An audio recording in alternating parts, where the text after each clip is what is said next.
And tomorrow, of course, one of the biggest holidays of the year for kids, Halloween. Many will be ready for trick-or-treating, but how old is too old? In Taylorville, it's 13.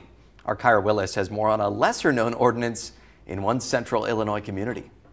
Halloween doesn't have an age. I would be happy to give out candy to anybody that's over 13 because at least they're out trick-or-treating and not getting into trouble somewhere. It comes as a shock to many of the Taylorville parents we spoke to.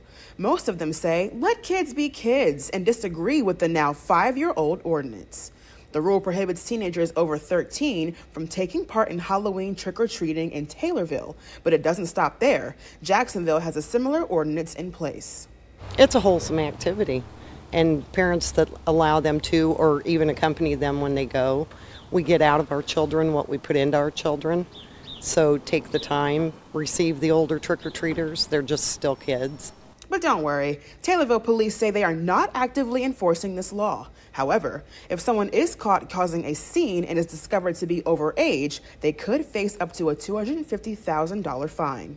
If we do receive a complaint or a call from a resident that, said a rowdy group came up and they looked older than 13, we may go locate that with the description of the costumes and just ask them, to be respectful.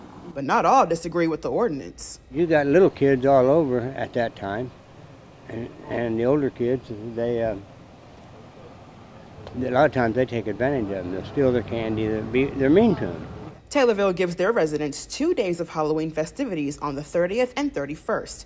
Trick-or-treating times are from 5 to 8. Thank you, Kyra. Local officials say as long as no one's causing trouble, everyone can take part in Halloween and trick-or-treating. Taylorville, along with many other communities, will be hosting trunk-or-treat events. So if you don't feel like trick-or-treating, well, you can still grab some free candy. Now, total Halloween spending is expected to reach a record $12.2 billion this year. According to the National Retail Federation, the average consumer will spend a record $108.24. Total spending on decorations is expected to reach nearly $4 billion this year, and Halloween candy sales, that's expected to reach $3.6 billion this year as well.